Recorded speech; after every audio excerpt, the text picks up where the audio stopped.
Christians and Muslims in Ethiopia need to understand each other now more than ever, because you have that problem of Sudan worried about the dam, Egypt worried about the dam. Now check this out. No, Sudanese, because if that dam, hold on now. If that dam malfunctions, right next to the Sudan. Hold on, man. I know this. I gave a lecture on this, right? So what I'm trying to say is this. No, I'm going on. You were here. You were there when I did it, right? Go look on YouTube. It's there about the Blue Nile. Now, what I'm trying to say is this. You have countries that Ethiopia is on its own, because Eritrea will not support Ethiopia. Sudan will be, I think, will go and take the side of Egypt. I think they will want to moderate, but I don't want the northern part of the east. South Sudan is no friend of North Sudan. They might go with Ethiopia. Now here's what. South Sudan is inundated with Israelis. They're in there, meddling with the country, getting all that lovely white Nile fresh water, fertile land. There's a lot of oil in South Sudan. They try to use it as a backbone to get. That's correct, Omundo. Now watch this with their possible. I'm saying let's look down. Now we're in the Anthropocene era. We have to be prescriptive. We have to look down the road towards the problem. I believe isolated. You got TNT. Yeah, you got it. you got TNT. Israel, so the Israel, South Sudan, and The red one. you print it? It's one of the fastest.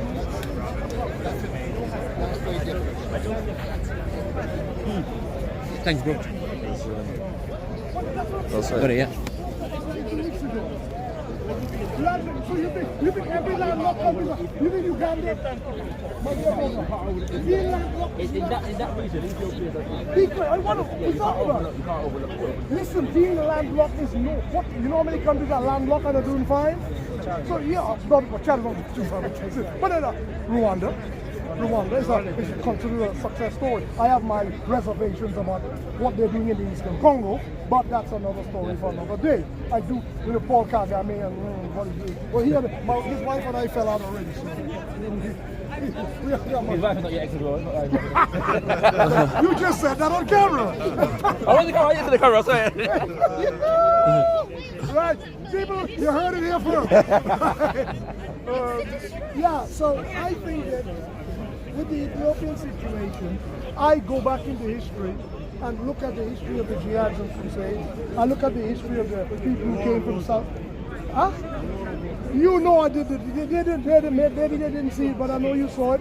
And I explained that I think that if it comes to a standoff with possibly Sudan and Egypt lining up together, if Sudan and Egypt line up on the same time to bully Ethiopia, the only country in Africa nearest that will support Ethiopia is South Sudan, because they have their own beef. They could tell those people, if you want to strangle Ethiopia, we cut off the White Nile. We cut off our Nile. Yeah, they do. Doesn't that jeopardize the Totally, that's the problem. Ethiopia, I think, will line up with Israel and South Sudan. And that will be bad for Africa. Yeah, that risks a whole all-out conflict. That'll be bad for the continent. That's how I see that problem then. You see? So I think what we need to look at, and that's why I wanted to do a talk about this at some point, the history of that area, as to why it's a delicate situation. Is that the rose one? There's nowhere else. Yeah, the rose thing. I got one of the recent as well. No content. What I was. What Ethiopia give back the land and stuff Eritrea? If you get a land, Well, they've given back Eritrea. Yeah. What the was taken? Give it back. They had no choice. Yeah, well, I know the history of that too. Now, because as I said to you, I was very close to the leader of the EPLF in this country. I used to go to EPLF, the Eritrean People Liberation Front. I was very close to the leader. So, the leader in this country, his name was Haile Mariam. I knew very well. So, when you're young, when you're young, around your age, I was doing a lot of the work. I was doing a lot of the work on the ground in Africa, so I saw a lot of things. I saw Operation Moses when they were taking Jews from Gaddafi. Israelis were taking Falashas from Gondar. During the Numeri regime. That was Numeri regime. Yes, that's right, 1984, 1985. Right? All that was in Sudan. Yeah, Ja'far Nimeri, head of I state. know what they are calling Israel, those people, this generation, they are called Shkanzia. Say again? They call Shkanzia Israel. Ashkenazi. Well, they are the white European descendants. The ones who, look, my view of this, right now they're telling the rest of Jews from Gondar that they are not allowed to come into Ethiopia, to Israel, right? Sometimes I'm speaking without notes, I make mistakes like that, like what I just did. So Just walk in the front line in the army. yeah, but yeah, look, they got guys with guns bigger than them. I saw it when I went to Israel. I saw Israelis who can't yet speak Hebrew with guns taller than their persons, standing on the front line, going down in areas to fight with Palestinians. They did that to them. Another thing I heard, and I can't authenticate it, is that we're sterilizing the Ethiopian Jewish women In Israel? In Israel. But this was for years. Yes. Yeah, this was for years. Yeah. This is something, just that I didn't have the right notes in front of me. But now they're telling them, the remainder of them, that they can't come back, while any Russian refusnik can just walk in. And you have people like Natan Sharansky, who inside 2 years assumed the position of power in Israel. He had been 2 years coming from that perestroika period when Gorbachev allowed the Jews to leave Russia. This guy called Natan Sharansky, he rocked up and he all of a sudden was large in the land. And they're telling black Jews. Now my point about this whole situation is Ethiopia does have that connection with ancient Israel. You hear what I'm saying? I'm not saying the Zionist state of Israel. Yeah. But because there's the one elides into the other, you can't escape an emotional connection that exists between the state of Israel and Ethiopia. And I'll tell you another thing about Protestant Christianity. Unlike the established churches like the Catholic Church, which has a strong anti-Semitic animus, the Protestants have a weird cognitive dissonance when it comes to the Jews. On the one hand, since they are literalists, they believe, yes, the Jews are a condemned people. But because they are also literalists in the Revelation, they believe when the Jews return to Zion, they will become an elevated people. So as it stands in history today, Protestants love Jews. They love the state of Israel. When they go there as pilgrims, they actually point their fingers at Arab Christians and laugh at them and say, you're not even Christian. You all are Arabs. These are people in Nazareth and Bethlehem, who have been the first Christians on earth, arguably, living in Bethlehem and Nazareth. And these Protestants from Alabama go there and tell the people they're not real Christians. And they're bigging up the Jews. They're watching these Jews, oppressing these people and saying, you see, the Bible says it's part of God's plan. They have returned to Zion. Now, why I'm saying all this, Abiy Ahmed is a Protestant. His mother. Abiy Ahmed is a Protestant. He himself is a Protestant. I think his dad is a Muslim. His dad is a Muslim. Matters not. No, he's a Protestant. Though. He He's a is Christian. a Protestant. He's a Protestant. Oh, his dad is a Muslim. So what we've got here is a person who would be kindly disposed to Zionist involvement. All that lovely Blue Nile water, the Omo River, the Awasha River, all that lovely water, that lovely fertile land in Ethiopia. How much fresh water does Israel have left? The Jordan Sea is polluted. The Jordan River is polluted. The Sea of Galilee. Israel needs water. Ethiopia has it in abundance. The Renaissance them. I see Israel putting a lot of investment into Ethiopia. I see it happening. Ethiopia, I'm telling them all other foolishness about Menelik and Sheba to keep them sweet. Yeah, because they were. You mean Solomon and Sheba? Yeah, see what happens when I'm talking about the shop, right? And they did the same thing in Igbo land. They went there and made the people think they're Jews. That place is full of oil. Wherever they go, my problem with people. I jump on you for that one. Huh? If I jump on you for that No, I've done that to death.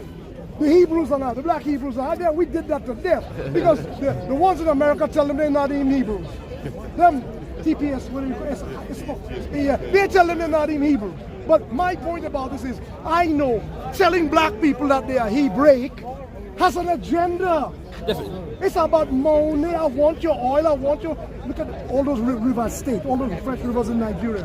Right? Fertile land. Igbo land is rich. The longest river in the world.